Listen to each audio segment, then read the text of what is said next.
సరే, ఈరోజు మనం ఆరాధన వర్తమానం కోసం యోహాను సువార్త 17వ అధ్యాయంలో యోహాను సువార్త 17వ అధ్యాయంలో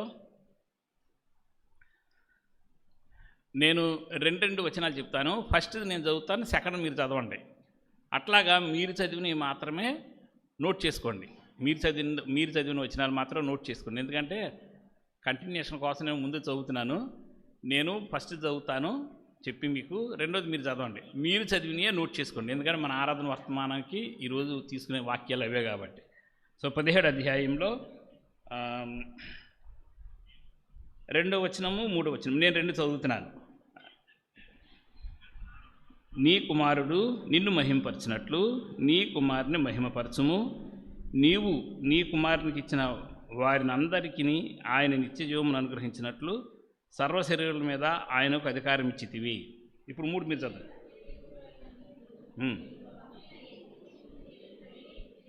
ఓకే, ఒకటైంది. నెక్స్ట్ వచ్చేసి 13, 14 వచనాలు. నేను 13 చదువుతాను, మీరు 14 చదవండి.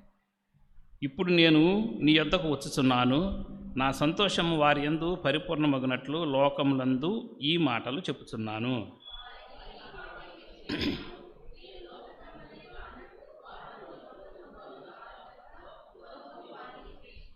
నెక్స్ట్ 23, 24 వారి యందు నేను నా యందు నీవును ఉండినట్లు వారు సంపూర్ణులుగా చేయబడి ఏకంగా ఉన్నందున నీవు నన్ను పంపితివనియు నీవు నన్ను ప్రేమించినట్లే వారిని కూడా ప్రేమించితివనియు లోకము తెలుసుకున్నట్లు నాకు అనుగ్రహించిన మహిమను వారికి ఇచ్చితిని.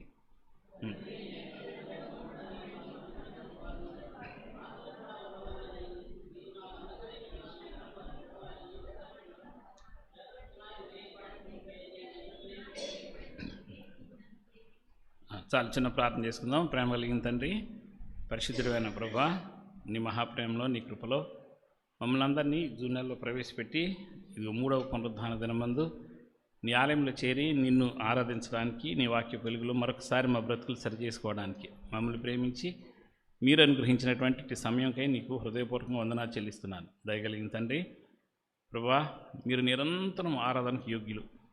యుగాలుగా దేవదూతలు నిన్ను ఆరాధన చేస్తున్నాయి అని అంటే ప్రభా, మీరు ఎంత మహాత్యం కలిగిన వారో, ఎంత మంచివారో విషయం అర్థమవుతూ ఉందిగా. అంతకంటే ఎక్కువగా మా పక్షంగా అంటే నరుల పక్షంగా మీరు చూపిన నీ అత్యధికమైన నీ ప్రేమ, నీ కృప, నీ కనికరాలను జ్ఞాపకం చేసుకొని మేము ఎంతైనా నిన్ను ఆరాధించాల్సిన అవసరం ఉంది. కానీ అంతగా మేము నిన్ను ఆరాధించలేని పరిస్థితిలో ఉన్నాము. కాబట్టి దయచేసి ఈ దినాన నీ వాక్యం ద్వారా మేము ఆరాధించడం కోసం మా హృదయాలు, మా నోరును మీరు తెరవమని నీ దయగల హస్తాలకు అప్పగిస్తూ ఉన్నాము. తండ్రి, ఎంత నిన్ను ఆరాధించినా నీ రుణం మేము చెల్లించలేము. కాబట్టి హృదయపూర్వకంగా నిన్ను ఆరాధించడానికి ఈ వాక్య భాగాల ద్వారా మమ్మల్ని సమాయత్తపరచమని నీ దయగల చేతులకు నన్ను అప్పగిస్తున్నాను. తండ్రి, ఇక నిలబడిన నేను కూడా అల్పుడను. ఇక్కడ ఉన్న వారిలో మేమెవ్వరూ ప్రభా యోగ్యులం కానప్పటికీ అర్హత లేని మాకందరికీ మీరు అర్హతనిచ్చారు. నన్ను కూడా ప్రభా నీ వాక్యం చెప్పడానికి అర్హులుగా చేసిన నీ ప్రేమకు శిరస్సుంచి నమస్కరిస్తూ అల్పునైనా నన్ను మరుగు చేస్తూ నీ సిలువు చాటు నుంచి మీరే నాతో మాతో అందరితో మాట్లాడి నిన్ను హృదయపూర్వకంగా ఆరాధన చేయటానికి మమ్మల్ని సమాయత్తపరచమని నీ దయగల హస్తాలకు అప్పగిస్తూ రావాల్సిన సకాలంలో రావటానికి నీ కృప దయచేయమని మహిమ మీరే పొందమని నీకే అప్పగిస్తూ ఈ కొద్ది మనవులను నీ ప్రియ కుమారుడు మా రక్షకుడినైన యేసుక్రీస్తు వారి నామంలో అడిగి వేడుకుంటున్నాం తండ్రి, ఆమెన్. ఓకే మనం ఇప్పుడు చదివినటువంటి వాక్య భాగంలో మీరు చదివిన వాక్యాలు ఏంటంటే చెప్తున్నాను. 3వ వచనము, అద్వితీయ సత్యదేవుడు అయిన నిన్నును నీవు పంపిన క్రీస్తుని ఎరుగుటయే నిత్య జీవము. మీరు చదివింది. నెక్స్ట్ 14వ వచనము, వారికి నీ వాక్యం ఇచ్చి ఉన్నాను. తర్వాత కంటిన్యూషన్ ఉందనుకోండి, అది ఒకటి చదువుతున్నాను. తర్వాత 24వ వచనము, తండ్రి నేను ఎక్కడున్నదనో అక్కడ నీవును నాకు అనుగ్రహించిన వారును నాతో కూడా ఉండవలెనని నీవు నాకు అనుగ్రహించిన నా మహిమను వారు చూడవాలని కోరుచున్నాను. ఇక్కడ ఈ 3 భాగాలు చదివాము.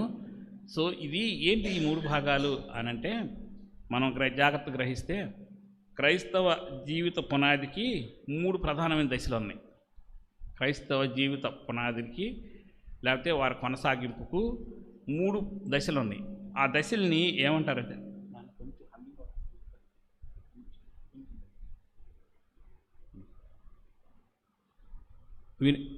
ఓకే 3 దశలు ఉన్నాయి. ఆ 3 దశల్ని ఏమంటారు అని అంటే, ఫస్ట్ నీతిమంతులుగా తీర్చడం. నీతిమంతులుగా తీర్చడం. ఇంగ్లీష్లో ఏమంటారంటే దీన్ని జస్టిఫికేషన్ అంటారు, జస్టిఫికేషన్. రెండోది ఏంటంటే పరచడం మనల్ని, దేవుడు మనల్ని పవిత్రపరచడం. దీన్ని ఏమంటారంటే శాంక్టిఫికేషన్ అంటారు. మూడోది ఏంటంటే మహిమపరచడం, గ్లోరిఫికేషన్. ఈ 3 భాగాలు క్రైస్తవ జీవితంలో ఉన్న ప్రధానమైనటువంటి భాగాలు. ఫస్ట్ది ఏంటి? జస్టిఫికేషను, రెండోది శాంక్టిఫికేషను, మూడోది గ్లోరిఫికేషన్. ఈ 3 చేయటం వెనకాల ఉన్న దేవుని యొక్క ఉద్దేశం ఏంటి అని మీరు ఆలోచించినట్లయితే, ఫస్ట్ నీతిమంతులుగా తీర్చడం దగ్గర ఉన్న దేవుని యొక్క ఉద్దేశం ఏంటంటే పాపపు శిక్ష నుండి విడుదల దయచేయటం. నోట్ చేసి గుర్తుపెట్టుకోండి. ఫస్ట్ జస్టిఫికేషన్ దగ్గర ఉన్నది ఏంటంటే పాపపు శిక్ష నుంచి విడుదల చేయటం. నెక్స్ట్ రెండోది గ్లోరిఫికేషన్ దగ్గర శాంక్టిఫికేషన్ దగ్గర ఉన్నది ఏంటంటే పాపపు శక్తి నుండి విడుదల చేయటం. ఫస్ట్దేమో పాపపు శిక్ష నుండి విడుదల చేయటము, రెండోది పాపపు శక్తి నుంచి విడుదల చేయటం. మహిమపరచడం అంటే ఏంటంటే పాపపు ఉనికి నుంచి విడుదల చేయటం, పాపపు ఉనికి నుండి విడుదల చేయటం. ఇది జాగ్రత్త గుర్తుపెట్టుకోండి. ఈ 3 క్రైస్తవ జీవితంలో ప్రధానమైనటువంటి 3 దశలు అన్నమాట. అయితే ఈ 3 దశల్లో ఈ చెప్పబడిన నీతిమంతులుగా తీర్చటము, పవిత్రపరచటము, మహిమపరచటం, ఆ 3 భాగాలే ఇప్పుడు నేను చదివించిన వాక్యాలు. మన ప్రధాన యాజకుడైన యేసుక్రీస్తు వారు తండ్రికి తను ఆఖరగా తను బలిగా అర్పించబడక ముందు తన రక్తాన్ని తీసుకుని ఆయన సన్నిధికి వెళ్ళబోయే ముందు ప్రధాన యాజకుడిగా ఆయన చేసినటువంటి ప్రార్థన. ఈ ప్రార్థనలో ఆయన ఏం చేశాడంటే, ప్రభువా నువ్వు నాకు ఏమి ఏమి ఇచ్చి పంపించావో అవన్నీ వాళ్ళకి ఇచ్చాను నేను అని చెప్తున్నాడు. చెప్పినప్పుడు అయ్యి ఏం చెప్తున్నాడు? ఒకటి, వాళ్ళ నీతిమంతులుగా తీర్చడం ఒకటి, రెండోది ఏంటంటే పవిత్రపరచడం ఒకటి, మూడోది మహింపరచడం. ఈ మూడుకి మనం ఇప్పుడు చదివిన 3 వాక్యాలు లింక్ ఉన్నాయి. ఏంటది? నిత్యత్వము, ఆ నిత్య జీవము, రెండోది వచ్చి మాటలు, నీ మాటలు వారికి ఇచ్చి అన్నాడు కదా. తర్వాత నేనుండే స్థలంలోకి వారిని తీసుకెళ్తున్నాను, సమకూర్చబడినట్లుగా అన్నాడు కదా. ఈ 3 విషయాలు ఆ 3 విషయాలకి లింక్ ఉన్నాయి అన్నమాట. సో ఇప్పుడు మనం ఏం చేద్దామంటే, నేను వాక్యం చెప్పేటప్పుడు మీరు గుర్తుపెట్టుకోండి, చెబుతున్న వాక్యం మీద మీరు కాన్సన్ట్రేషన్ ఉంచినా దాని వెనక అంతర్లీనంగా ఉన్న దేవుని యొక్క ప్రేమ, ఆయన యొక్క కృప, పరిశుద్ధాత్మ దేవుని యొక్క సహాయము ఎలా ఉందన్నది ముందు మీరు దాని వెనక ఆలోచిస్తూ ఉండండి. వాక్యం నేను చెప్తున్నప్పుడు మీరు అట్లా వినుకుంటే వెళితే అట్లాగే ఉంటుంది, కానీ దాని వెనకున్న దేవుడి ప్రేమ ఏమీ మీకు అర్థం కాదు. ఆ ప్రేమ వెనకాల ఆయన తన కుమారుడు పంపిస్తే ఆయన మన పక్షంగా ఎంత కృప చూపించాడు అన్నది కూడా మీకు అర్థం కాదు. అంతేకాదు ఇప్పుడు మనతో ఉండి మనల్ని నడిపిస్తున్నటువంటి పరిశుద్ధాత్ముడు ఎంత సహాయం చేస్తున్నాడు కూడా మనకు అర్థం కాదు. సో ఈ 3 విషయాలు అర్థం అవటం కోసం మనం ఏం చేయాలంటే వాక్యం వింటూనే ఉండాలి. అంతర్లీనంగా దాని వెనకాల ఉన్న ఆయన యొక్క, నేను చెప్పుకున్నట్టు ఆయన ప్రేమ, కృప, ఆయన యొక్క సహాయాలను మనం జాగ్రత్తగా గమనించుకుంటే అప్పుడు మనం ఆరాధన చేయడానికి సిద్ధపడతాం. ఇక్కడ ఒక మాట చెప్పాడు 24వ వచనం దగ్గర, ఒక మాట ఏమన్నాడు చూసారా? ఏమన్నాడంటే 24వ వచనం దగ్గర, తండ్రి 23వ వచనం దగ్గర నేను చదివిన చోట మధ్య నుంచి, నీవు నన్ను ప్రేమించినట్లే వారిని కూడా ప్రేమించితవనియు లోకం తెలుసుకున్నట్లు. ఓకే, అర్థమైందా మీకు? వెనకాల ఉన్నది అంటే పైన పువ్వులు కనుక దండలా కడితే అంతర్లీనంగా దాంట్లో ఒక దారం వెళ్తుంది. సో ఇప్పుడు మనం చెప్పుకుని వీటన్నిటికీ మూలం ఏంటంటే దేవుడు మనల్ని ప్రేమిస్తున్నాడు అన్న విషయం మనకు అర్థం అవటం. ఆ అర్థమయ్యే విషయాన్ని జాగ్రత్తగా మీరు తెలుసుకోవాలి, మీరు తెలుసుకొని దేవుణ్ణి ఆరాధించాలి అన్న విషయంతో చెప్తూ ఇదిగో ఈ 3 భాగాలు మనకి ఇస్తున్నాను అని చెప్తూ తండ్రికి కుమారుడు ప్రార్థన చేశాడు. ప్రార్థన చేస్తూ ఫస్ట్ ఏమన్నాడు? 13వ వచనం దగ్గర, అద్వితీయ సత్యదేవుడు అయిన నిన్నును నీవు పంపిన యేసుక్రీస్తు ఎరుగుటే నిత్య జీవం. ఫస్ట్ ఏం చెప్పారంటే వాళ్ళకి నువ్వు ఇచ్చిన నిత్య జీవాన్ని ఇచ్చాను ఫస్ట్. రెండోది తర్వాత ఏమన్నాడు? వారికి నీ వాక్యం ఇచ్చి ఉన్నాను. రెండోది వాళ్ళకి వాక్యం ఇచ్చాను. మూడోది నిత్యత్వాన్ని ఇచ్చాను. 3 విషయాలు చెప్పాడు. ఈ 3 విషయాలు ఇందాక నేను చెప్పినటువంటి first justification, sanctification and glorification అవి ఈక్వల్ అంట. ఆ 3 ఏవైతే ఉన్నాయో ఆ 3 నేను ఇచ్చానని చెప్పి యేసుక్రీస్తు వారు చెప్తున్నాడు. కాబట్టి అవి ఎలా ఇచ్చాడు అన్నది క్లుప్తంగా తెలుసుకొని మనం ఈరోజు దేవుణ్ణి ఆరాధన చేయడానికి సిద్ధపడదాం. అయితే ఫస్ట్ ఏంటంటే ఇందులో మనం తీసుకున్నప్పుడు 3వ వచనం దగ్గర ఏముంది? అద్వితీయ సత్యదేవుడు అయిన నిన్నును నీవు పంపిన యేసుక్రీస్తు ఎరుగుటే నిత్య జీవము. నిత్య జీవము అన్న మాట దగ్గర గబక్కుని మన మనసులోకి ఒక ఐడియా వస్తుంది. ఏంటంటే ఒక ప్లేసు లేక పరలోకము అన్నట్లు నిత్య జీవము అంటే అదే మన మైండ్లో ఉంటుంది. బట్ మనం జ్ఞాపకం చేసుకోవాల్సింది ఏంటంటే నిత్య జీవము అని అన్నది ఏంటంటే a fellowship and a intimate relation with God, అంతే తప్ప అది ప్రత్యేకమైనటువంటి ఒక స్థలం కాదు, మళ్ళీ ఒక ప్రత్యేకమైనటువంటి వివరణ కాదు. ఏంటంటే అది దేవుడితో ఉండే ఒక బలమైన సహవాసం. నిత్య జీవం అంటే బలమైనటువంటి ఒక సహవాసం. దాన్ని మనం ఫస్ట్ స్థలంగా చూడకూడదు. నిత్య జీవం అనగానే మనకి ఎక్కడికి వెళ్ళిపోద్ది అంటే మైన్ అక్కడికి వెళ్ళిపోద్ది. అదేంటంటే అది పరలోకము. ఓకే, నిత్య జీవం అని చెప్పింది అది కాదు. ఏంటంటే ఇది సంవత్సరాల సంఖ్యను బట్టి లేకపోతే భౌతికమైన ఒక ప్రదేశాన్ని ఆధారంగా చేసుకొని మనం నిత్య జీవం అని చెప్పకూడదు. దేనిని బట్టి చెప్పాలంటే దేవుని ఉనికిలో ఉన్న ఆ నాణ్యత అందటాన్ని ఉన్నటువంటి ఆ ఇంటిమేషన్, అంటే ఆ యొక్క సహవాసాన్ని నిత్య జీవం అని అంటారు. అంటే ఒక మాట చెప్పాలంటే గాఢమైనటువంటి ఒక సహవాసం. దీనికి వాడిన వర్డ్ కూడా ఏంటంటే గ్రీక్లో వాడిన వర్డ్ ఏంటంటే జినోస్కో అన్న పదం వాడాడు. జినోస్కో అన్న పదం వాడటం జరిగింది. దాని అర్థం ఏంటంటే అత్యంత వ్యక్తిగతమైన మరియు సన్నిహితమైనటువంటి సహవాసము. సో నిత్య జీవము అని అనగానే మనం అర్థం చేసుకోవాల్సింది ఏంటంటే దేవుడితో ఒక అత్యంత దగ్గరగా ఉండే ఒక రిలేషన్షిప్, సహవాసం, ఆయనతో ఉండేటువంటి సహవాసం. అయితే ఎంతకు మొదలు ఏంటంటే దీంట్లో తెలుసుకోవాల్సిన మన ముఖ్యమైన విషయాలు ఏంటంటే నిత్య జీవం అనేది విశ్వాసులకు వర్తమానంలో లభించిన ఒక ఆస్తి. గుర్తుపెట్టుకోండి, నిత్యత్వం అనేది విశ్వాసులకు వర్తమానంలో లభించినటువంటి ఒక ఆస్తి. అంతేగాని తర్వాత మన మరణాంతరము అనుభవించడానికి వేచి ఉండే భవిష్యత్తు బహుమానం కాదు.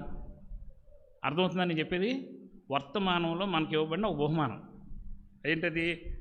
ఇప్పుడు ఒక ఆస్తి ఏది? నిత్యత్వం అనేది. ఇది మనం ఏమనుకుంటాం అంటే చనిపోయిన తర్వాత దేవుడితో మనం ఉండేటువంటిది నిత్యత్వము అని అనుకుంటాం కదా. ఓకే, నిత్యత్వం అనేది అక్కడ కూడా వస్తుంది. బట్ ఏంటంటే అక్కడ ఉండేది అంటే పరలోక రాజ్యం. అది రావాలంటే ఇది ఉండాలి. ఏది? నిత్య జీవం ఉండాలి. నిత్య జీవం అంటే దేవుడితో ఇంటిమసీ అనమాట.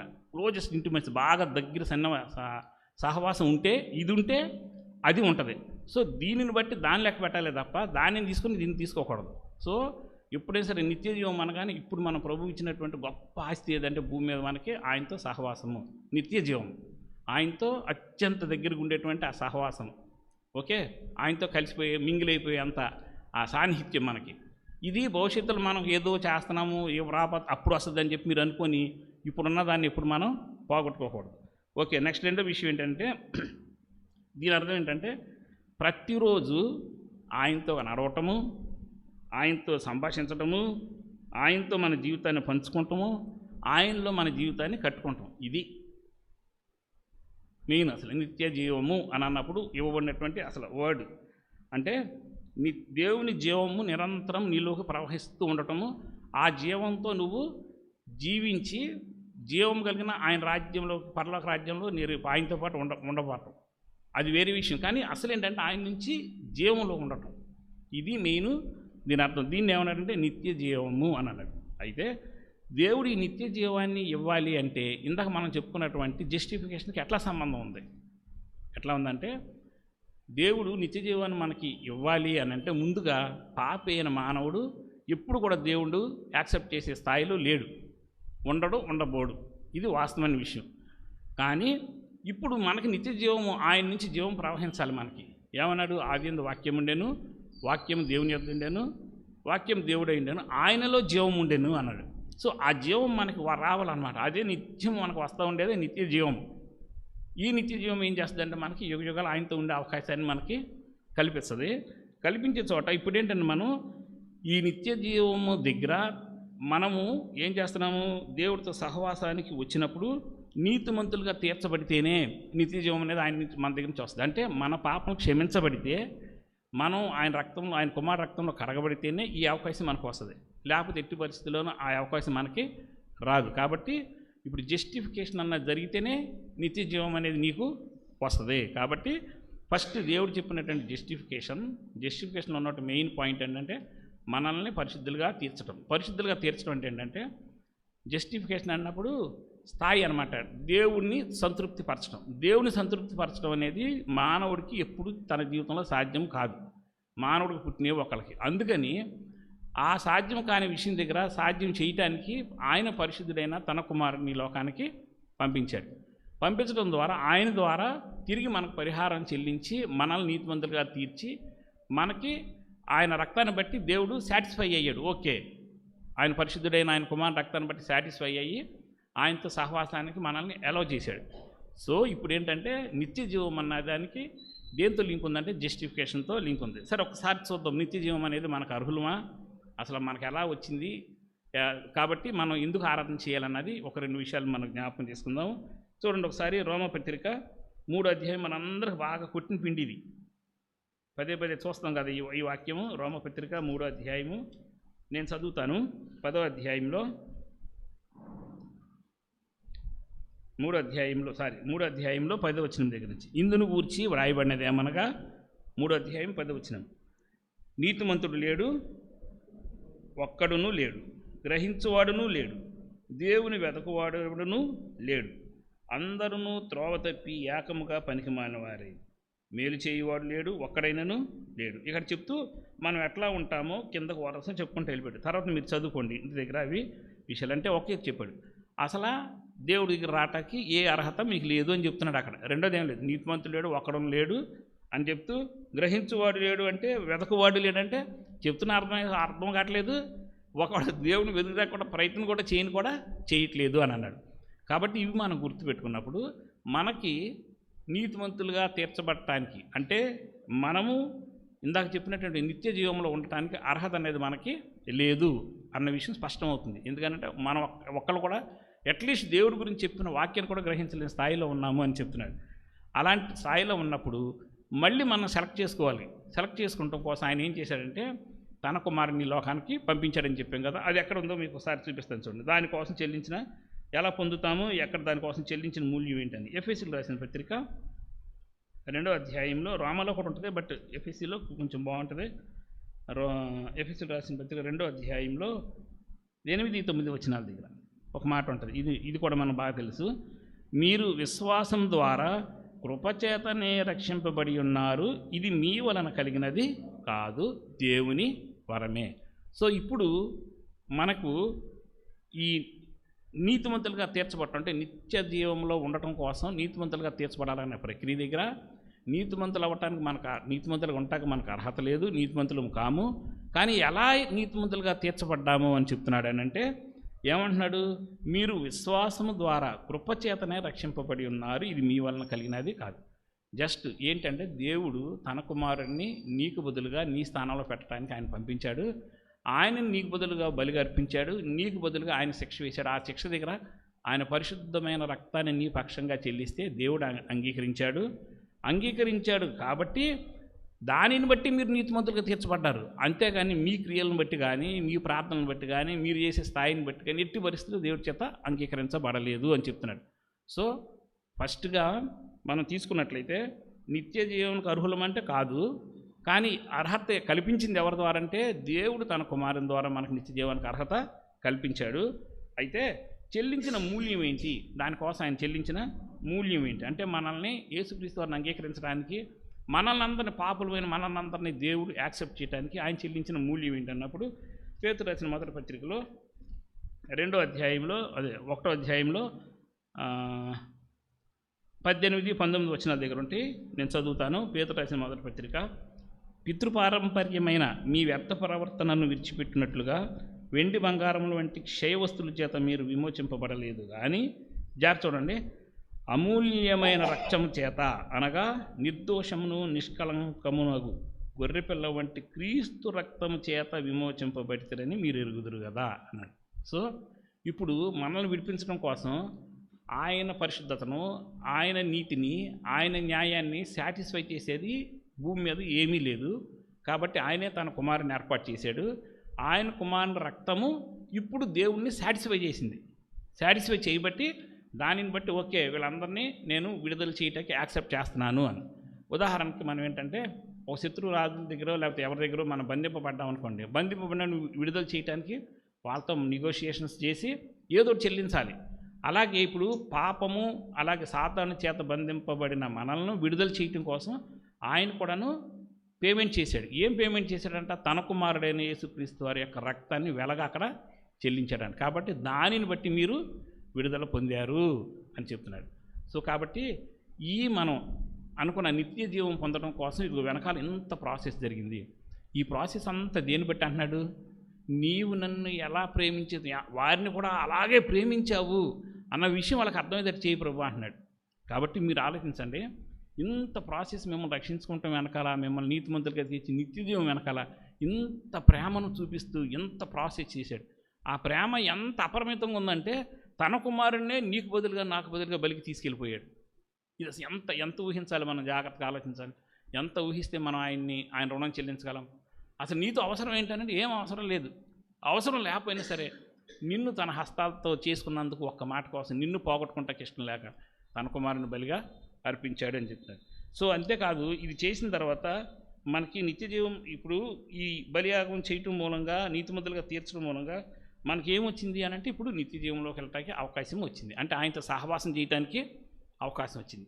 నెక్స్ట్ రెండోది ఏంటంటే పరిశుద్ధాత్మ సహాయం కూడా మనకి వచ్చింది. ఈ రెండింటి మూలంగా మనం అక్కడి నుంచి ఆ గ్రేడ్ పెరుక్కుంటూ పైకి వెళ్తూ ఉన్నాం. సో ప్రభువు మన పాపం విషయమై మనలను క్షమించడం కోసం తన కుమారుడైన యేసుక్రీస్తు వారి పరిశుద్ధ రక్తాన్ని మన కోసం వీలుగా చెల్లించి దాని ద్వారా మనల్ని క్షమించడానికి ఇష్టపడి పాపులమైన మనలను పరిశుద్ధుడైన తన సహవాసానికి, అంటే ఇందాక చెప్పుకున్నాం కదా నిత్య జీవము అని అన్నది, ఆ సహవాసంలోకి మిమ్మల్ని పిలిచి ఆయనతో ఉండటానికి పర్మిషన్ ఇచ్చినందుకు ఆయన ప్రేమను బట్టి హృదయపూర్వకంగా మనం ఈరోజు ఆయన ఆరాధన చేద్దాం. ఎంత కథ జరిగిందో మీకు తెలుసా? జగత్పునాది వేయబడక ముందే అని అన్నాడు. మనందరం చెడిపోతాం, మరణానికి వెళ్ళిపోతాం అన్న సంగతి ఆయనకు అర్థమైపోయింది. కానీ ఎంత ప్లాన్ వేసాడంటే ఆయన, అసలు మీరు పుట్టకముందే, భూమి సృష్టింపబడకముందే, భూమి మీద మీరు రాకముందే, ఎవరు రాకముందే, జగత్పునాది వేయబడకముందే ఆయన ప్లాన్ చేసేసుకున్నాడంట. అంటే ఎంత ప్రేమిస్తున్నాడు మనకు అర్థమవుతుందా? ఎంత ప్రేమిస్తున్నాడు. కానీ ఇది అర్థం చేసుకుని హృదయపూర్వకంగా ఆయన ఆరాధన కూడా చేయలేకపోతున్నాగా మనం. చెప్పండి, నీ కోసం ప్లాన్ వేసి ఆ ప్లాన్లో నిన్ను తప్పించాలంటే నువ్వు చెడిపోతావు, వదిలేయచ్చు. అసలు ఎందుకు అసలు సృష్టి కొంతమంది క్వశ్చన్ వేస్తూ ఉంటారు, ఎందుకంటే ఇదంతా చేయాలి, అసలు మనుషులు పుట్టించకపోతే అసలు ఏ గొడవ లేదు కదా అని. చెయ్యలేని పని అయినా చేయగలిగినోడే దేవుడు. చేయలేని పని వదిలేస్తే మనలాంటి మనుషుడు, అంతేగా మరి. అవునంటారు కాదంటారా? మనం చేయలేకపోయానికి ఏం చేస్తుంది దాన్ని? డ్రాప్, ఇంకంతే, దాన్ని అక్కడ వదిలేసి వెళ్ళిపోతాం. ఆయన అట్లాంటి వాడు కాదు.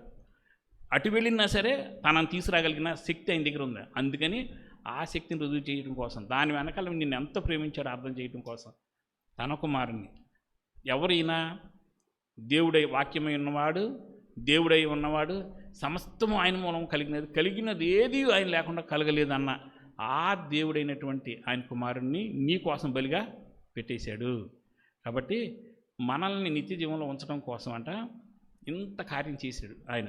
కాబట్టి మనం ఏం చేయాలి? నీతిమంతులుగా తీర్చడం కోసం, నిత్య జీవంలో అంటే ఆయనతో సహవాసం ఉండటం కోసం ఇంత కార్యం మన కోసం చేసినందుకు ఒక్కసారి ఆయన ప్రేమను అర్థం చేసుకుందాం.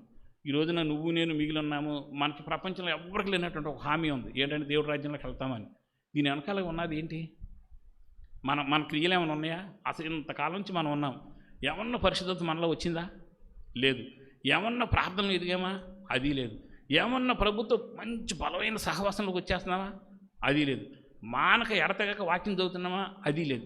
ఏమీ లేకుండా ఆయనతో నువ్వు ఇంత ఇంటిమేసి కలిగి ఉండి ప్రతిరోజు నీతో మాట్లాడటానికి వాక్యంతో రెడీగా ఉన్నాడు. అంతేకాదు ఆదివారం వచ్చిందంటే కూడా మళ్ళీ నీకు తన విషయం చెప్పడానికి ఇష్టపడుతున్నాడు. అంటే ఎంతగా నిన్ను ప్రేమిస్తున్నాడు అర్థం చేసుకుని తన ప్రేమను బట్టి మనం ఈరోజు ఆయన్ని ఆరాధన చేద్దాం. రెండో విషయం ఏంటంటే మనల్ని, రెండోది ఏం చెప్పాను, ఫస్ట్ది జస్టిఫికేషన్ అయితే రెండోది శాంక్టిఫికేషన్, పవిత్రపరచడం దగ్గర మనకి ఇవ్వబడిన వాక్యం ఏమి నీకు చెప్పాడు? ఇందాక యోహాను భక్తుడు ఏమని రాయించాడు, యేసుక్రీస్తు వారు ఏమని చెప్పాడో ఒకసారి చదివిస్తాను చూడండి. 24వ వచనం దగ్గర, వారికి నీ వాక్యమునిచ్చి ఉన్నాను అని అన్నాడు. ఏంటి వాక్యం ఇస్తే మనకి ఏంటంట? దేవుడు వాక్యం ఇచ్చావనుకో, దేవుడు వాక్యం ఇస్తే మనకు జరిగేది ఏంటి? ఫస్ట్ ఏమన్నాడు? వారికి నిత్య జీవము ఇచ్చాను అన్నాడు.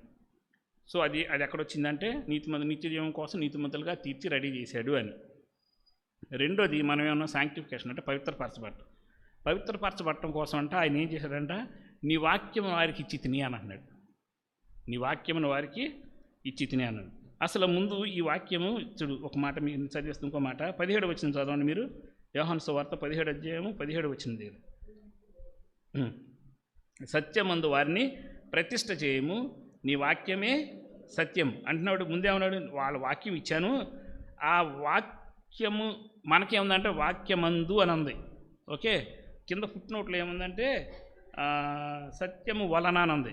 బట్ ఎన్ఐవి ట్రాన్స్లేషన్లో ఎట్లా ఉందంటే సత్యము చేత వారిని పవిత్రపరచుము అని చెప్తూ నీ వాక్యమే సత్యం అని, అంటే వాక్యం చేత ప్రభు వాళ్ళని పవిత్రపరచు అని చెప్తున్నాడు. నీ వాక్యం చేత వాళ్ళని పవిత్రపరచు అన్నాడు. అసలు సత్యమందు వారిని ప్రతిష్ఠ చేయము. ప్రతిష్ఠ చేయమంటే ఏంటి? ప్రతిష్ఠ చేయమంటే ప్రత్యేకించటము లేక పవిత్రపరచడం. ప్రతిష్ఠ చేయటం అంటే ప్రత్యేకించడం లేక పవిత్రపరచడం. ఎందుకని ప్రత్యేకపరచాలి, ఎందుకని పవిత్రపరచాలి అన్నప్పుడు చాలా విషయాలు మనకు అర్థమయ్యేటట్టు చెప్తాను. ఫస్ట్ది ఏంటంటే నీలో ఆయన చూపించడం కోసం. ఒక క్రిస్టియన్లో వాళ్ళ దేవుడు ఎవరు అన్నది చూపించడం కోసం అంట ప్రత్యేకపరచడం అంటే. కాబట్టి దేవుడు మన నుంచి కోరుకునే ఫస్ట్ ఆశ ఏంటంటే ఆయన యొక్క ఆశ, ఆయన మనం పవిత్రపరిచిన తర్వాత మనలో ఆయన చూపించాలి. మనల్ని చూసినోడు ఓహో వీళ్ళ దేవుడు ఇంత పరిశుద్ధుడు, వీళ్ళ దేవుడు ఇంత ప్రేమ కలిగినవాడు, వీళ్ళ దేవుడు ఇంత కృప కలిగినవాడు, ఇంత జాలి కలిగినవాడు అన్నది మనల్ని బట్టి ఎదుటోడికి అర్థం అవటం కోసం అంట ఫస్ట్ది. రెండోది ఏంటంటే ప్రత్యేకపరచడంలో ఉద్దేశం ఏంటంటే దీని వెనకాల ఆయన ఈ చెప్పింది ఎవరి గురించి చెప్తున్నాడు? వాళ్ళ శిష్యుల గురించి చెప్తున్నాడు.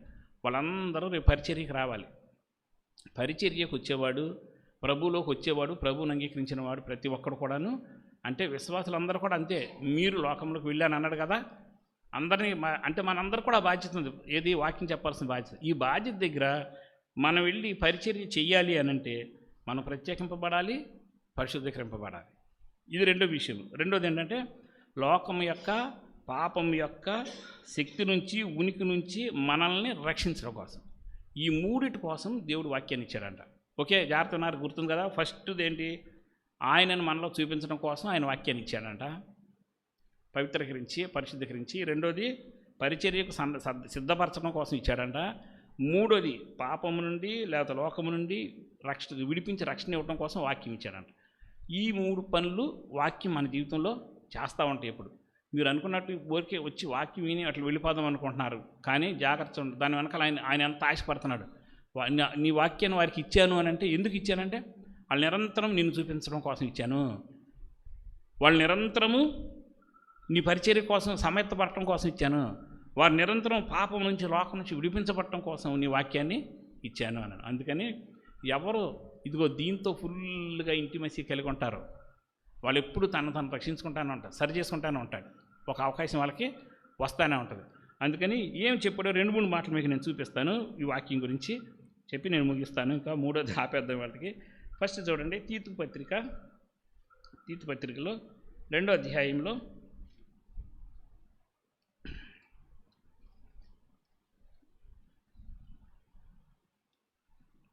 నేను బ్రీఫ్ చేసి చెప్తాను, చదివిన తర్వాత 2వ అధ్యాయంలో 11 నుంచి 13 వచనాల వరకు. ఏలయనగా సమస్త మనుషులకు రక్షణకరమైన దేవుని కృప ప్రత్యక్షమై, చూడండి జాగ్రత్త ఇక్కడ నుంచి, మనము భక్తిహీనతను ఇహలోక సంబంధమైన దురాశలను విసర్జించి, జాగ్రత్త చూడండి వాక్యం ఎందుకు ఇచ్చాడు అని అంటే మన భక్తిహీనత ఇహలోక సంబంధమైన దురాశను విసర్జించి శుభప్రదమైన నిరీక్షణ నిమిత్తము అనగా మహాదేవుడును మన రక్షకుడినైన యేసుక్రీస్తు మహిమ యొక్క ప్రత్యక్షత కొరకు ఎదురు చూస్తూ, అంటే ఆయన రాబోయే ఆయన మహిమ కోసం ఎదురు చూస్తూ ఈ లోకంలో స్వస్థ బుద్ధితోనూ నీతితోనూ భక్తితోనూ బ్రతుకుచుండవాలని మనకు బోధించున్నది. ఏది బోధించేది? దేవుని వాక్యం మనకి బోధిస్తుందంట. ఎట్లా బ్రతకాలని అబ్బాయి, మీరు ఎవరి మీద నిరీక్షించారో ఆయన వస్తున్నాడు, కాబట్టి మీరు ఎట్లా ఉండాలి? స్వస్థ బుద్ధితో, నెక్స్ట్ నీతితో భక్తితో బ్రతుకుతూ ఉండాలి అని. అలా గైడ్ చేసేది ఏంటంటే మనతో మాట్లాడేది ఏంటి అని అంటే ఆయన యొక్క వాక్యం. సరే, ఇది మొత్తం షార్ట్ చేసి నేను ఒక మాట చెప్తాను. ఏం చెప్తుంది? ఎలా బ్రతకాలో వాక్యం నేర్పిస్తుంది. ఫస్ట్ గుర్తుపెట్టుకుని షార్ట్ చేసి చెప్తున్నా. ఎలా బ్రతకాలో వాక్యాన్ని ఇచ్చాను అన్నాడు కదా, వాక్యం ఏం చేస్తుందని చెప్పాము? ఎలా బ్రతకాలో మనకి నేర్పిస్తుంది. రెండోది కీర్తన 119, 105లో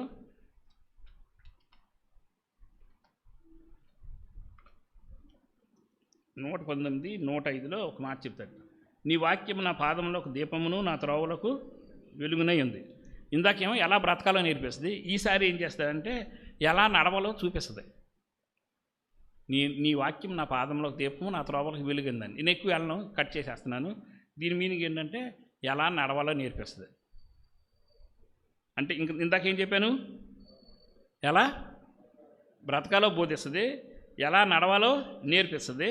అట్లాగే ఎఫెసీయులకు రాసిన పత్రిక 5వ అధ్యాయము 27వ వచనం దగ్గర, ఎఫెసీయులకు రాసిన పత్రిక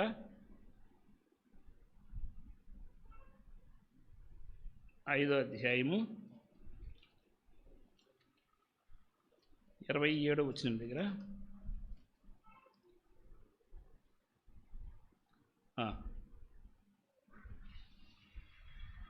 కిందకు వచ్చేసి నేను మధ్యలో చదువుతున్నాను. వాక్యముతో ఉదక స్నానం చేత దాన్ని పవిత్రపరిచి పరిశుద్ధపరచడకై దాని కొరకు తను తాను అప్పగించుకున్నాను అని అంటే టైం లేదు కాబట్టి మనం కట్ చేస్తున్నాను నేను. అంటే వాక్యం నేను ఎందుకు ఇచ్చాడు అంటే పవిత్రపరచడానికి. ఒకటి ఎలా బ్రతకాలో నేర్పడం కోసం, ఎలా నడవాలో నేర్పడం కోసం, నిన్ను పవిత్రపరచడం కోసము. అట్లా మొదటి పేతురు పత్రిక 2వ అధ్యాయం 2వ వచనం కనుక మీరు చదివితే ఎలా క్రీస్తులో ఎదగాలో నేర్పుతుంది అన్నట్టు. నీకు చదవట్లేదులేండి, టైం చాలదు మనకి, చదువుకోండి మీరు. మొదటి పేతురు పత్రిక 2వ అధ్యాయం 2వ వచనం. ఎలా ఎదగాలో అంటే ఎలా క్రీస్తు స్వారూప్యంలోకి రావాలో అది నేర్పుతూ ఉంటుందంట. ఆ వాక్యాన్ని వాళ్ళకి ఇచ్చాను అని అన్నాడు. సో ఈరోజు ఏమన్నా మనలో కనుక కొంచెం మార్పు వచ్చిందంటే అదేది మన గొప్పతనం కాదు, ఏంటంటే అదంతా ఆయన వాక్యం మనతో మాట్లాడి సరిచేయబట్టే. అందుకని మానకుండా సహవాసానికి రండి, మానకుండా ఉండండి అని చెప్పేది ఎందుకనంటే ఇక్కడన్నా కనీసం ఆ వాక్యం మీ దగ్గరికి వస్తే ఇదిగో ఈ 4 కార్యాలు మీలో చేస్తుంది. ఎలా బ్రతకాలో బోధిస్తుంది, ఎలా నడవాలో నేర్పిస్తుంది, ఎలా పవిత్రపరచుకోవాలో చెప్తుంది, ఎలాగా క్రీస్తు స్వరూపంలోకి మారాలో చెప్తుంది. కాబట్టి ఇంత గొప్పదైన తన వాక్యము, జీవమైన తన వాక్యాన్ని మనకి ఇచ్చినందుకు హృదయపూర్వకంగా మనం ఆయన ఆరాధన చేద్దాం. ఫస్ట్ దేని గురించి అని చెప్పుకున్నాము, మనల్ని విడిపించినందుకు, తన పరిశుద్ధ సహవాసంలోకి పిలిచి ఆయనతో జీవంలో నిరంతరం ఉండటం కోసము, మన కోసము పాపులమైన మనల్ని తనతో శాశ్వతం ఉంచుకోవడం కోసం, నిత్య జీవం ఉంచుకోవడం కోసం ఆయన చూపిన ప్రేమను బట్టి ఆయన ఆరాధన చేద్దాము. రెండవది ఏంటనంటే ఆయన వాక్యాన్ని ఇచ్చి మనం ఎలా సరిచేయబడాలో నేర్పుతున్నందుకు కూడా ఆయన మనం ఆరాధన చేద్దాం. మూడవదిగా జస్ట్ నేను ఒక్క ముక్క చెప్పేసి ముగిచ్చేస్తాను. ఒక్క ముక్క చెప్పి మూడవది ఏం చెప్పాడు, తండ్రి నేను ఎక్కడ ఉందునో అక్కడ నీవును నాకు అనుగ్రహించిన వారు నాతో కూడా ఉండవలననియు, నీవు నాకు అనుగ్రహించిన మహిమను వారు చూడవలననియు కోరుతున్నాను. ఇక మూడోది ఏం చెప్పాను, ఫస్ట్ జస్టిఫికేషన్ అయిపోయింది, రెండోది శాంక్టిఫికేషన్ కూడా వాక్యం ద్వారా కడిగి శుద్ధీకరిస్తున్నాడు. మూడోది ఏంటంటే మహిమపరచడం, గ్లోరిఫికేషన్ ఎలా మహిమపరిచాడు అని అంటే ఏం లేదు, నేను ఎక్కడున్నానో వీళ్ళందరూ కూడా అక్కడ ఉంటాకి పర్మిషన్ ఇవ్వని చెప్పి దేవుడిని మన పక్షంగా అడుగుతున్నాడు. ఏంటండి ఇది అసలు అర్థమవుతుంది అసలు అంటే అక్కడ ఉండటానికి మనకు ఎవరికి అర్హత అనేది లేదు. బట్ నేను వారి పక్షంగా బలి చెల్లించాను కానీ ప్రభువా నువ్వు ఎక్కడున్నావో నీతో నేను ఎక్కడ ఉంటానో అక్కడ వాళ్ళు ఉంటాకు కూడా వాళ్ళకి పర్మిషన్ ఇవ్వు అని చెప్పడుతున్నాడు. ఎంత మంచి ప్రార్థన, అసలు ఇంతకంటే గొప్ప మాట మనం వినగలం అసలు మన జీవితంలో? ఏంటి అసలు మహోన్నతుడైన దేవుడు, మహాపరిశుద్ధుడైన దేవుడి ముందు వెళ్ళి ఆయనతో సహవాసంలో ఆయనతో ఉండటం అంటే మాటలా? అందుకని నేను ఎక్కడున్నానో వారు కూడా అక్కడ ఉండినట్లు, వారు నాతో కూడా ఉండవాలని, నీవు నాకు అనుగ్రహించిన నా మహిమను వారు చూడవాలని కోరుతున్నాను అన్నాడు. ఎంత గొప్ప ప్రార్థన చేశాడు చూడండి మన ప్రభు వారు. మనం అక్కడ ఉండాలని మన పక్షంగా ఆయన విజ్ఞాపన చేస్తున్నాడు. అంటే ఇక్కడ ఎందుకు అన్నాడు అన్న మాట మనం జాగ్రత్త చూస్తే ఫస్ట్ ఇది ఏంటంటే మనము ఆయన మహిమలో పాలు పంచుకోవాలని, అంతే తప్ప వేరేదేమీ లేదు. ఆయన మహిమలో మనం కూడా పాలు పంచుకోవాలని కోరుకుంటున్నాడంట. అందుకని మనం అక్కడ ఉండాలి అని కోరుకున్నాడు. రెండోది ఏంటంటే ఆయన మహిమ ఏంటో, ప్రభువైన యేసుక్రీస్తు నరుడిగా ఈ లోకానికి వస్తే ఆయన ఏంటో మీకు తెలియలేదు, ఆయన మహిమ ఏంటో తెలుసుకోవాలని కూడా మనల్ని అక్కడికి ఉండాలని చెప్పి కోరుకున్నాడంట. అంతేకాదు చెప్పనశక్యము కాని మహిమయుక్తమైన ఆయన సన్నిధిలో మనము యుగయుగాలు ఉండటానికి, అది పరలోక రాజ్యాన్ని పేరు పెట్టండి, మరొక పేరు పెట్టండి, అక్కడ ఉండటం కోసం కూడా ఇదిగో మన పక్షంగా ఆయన విజ్ఞాపన చేశాడు అన్నాడు. అంటే అన్ని పనులు ఆయనే చేసుకున్నాడు. అన్నిటి వెనకాల ఉంది ఏంటంటే ఆయన అపరిమితమైనటువంటి ప్రేమ. ఆ అపరిమితమైన ప్రేమలో తనకు నీకు నిత్య జీవాన్ని ఇచ్చాడు. రెండోది నిత్య జీవంలో నిరంతరం ఆయనతో సహవాసం నుండి ఆయన నుంచి జీవం పొందడానికి అవకాశం ఇచ్చాడు. రెండోది ఆయన వాక్యం ఇచ్చి నీకు బోధించి నేను సరిచేసి పవిత్రపరిచి ఆయన క్రీస్తు స్వరూపానికి కట్టడం కోసం సహాయం చేస్తున్నాడు. రేపు నిత్య మహిమలో ఏంటది, ఆయనతో ఉన్న ఆ మహిమ ఏంటంటే ఆ మహిమలో నువ్వు కూడా ఉండాలని కోరుకుంటూ, ఆయన్ని చూడాలని కోరుకుంటూ, చెప్పనశక్యం కాని మహిమలో నిన్ను కూడా పెట్టాలని కోరుకుంటున్నాడు. వీటన్నిటి వెనకాల అసలు ఆశ ఎవరిదో తెలుసండి? ప్రభువారు వచ్చి మన కోసం బలియాగం చేశారు, కానీ అసలు ఆశ ఎవరిదో తెలుసా? మన తండ్రి అయిన దేవునిది. ఇదంతా దేంట్లోంచి వచ్చిందంటే ఆయన అపరిమితమైన ప్రేమలోంచి. మనకు గనక ఆయన ప్రేమ అర్థమైతే, నిజమే ప్రభువా, నేను ఎలాంటి వాడిని, ఎక్కడ వాడిని, నా స్థితి ఏంటి, ఈరోజు కూడా మనకి ఆయన పేరెత్తుతో కూడా అర్హత లేదు ఒక మాట చెప్పాలంటే. కానీ ఎంత గొప్ప స్థాయికి తీసుకెళ్తున్నాడండి. నిత్యత్వంలో ఉంచుతున్నాడు, మాటలు ఇచ్చి సరి చేస్తున్నాడు, యుగయుగాలు ఆయనతో ఉండటానికి అవకాశం మనకు కల్పిస్తున్నాడు. ఆయన అంటే ఆ నిత్యత్వం యొక్క మహిమ ఏంటో చూడటానికి అర్హత లేని నిన్ను అర్హుడిగా కూడా మారుస్తున్నాడు. ఎంతగా ఆరాధన చేస్తే మనం ఆయన రుణం తీర్చగలం. ఈ విషయాలు గుర్తుపెట్టుకొని ప్రతిరోజు మనం జ్ఞాపకం చేసుకుంటూ ఉంటే ఎంతగా మనం ఆరాధన చేయాలి ఒకసారి ఆలోచించి, ఇదిగో వీటన్నిటి వెనకాల ఆయన అపరిమితమైన ప్రేమను బట్టి హృదయపూర్వకంగా ఆయన మనం ఆరాధన చేద్దాం. తలలు వంచండి, ఆరాధనలోకి వెళ్దాం.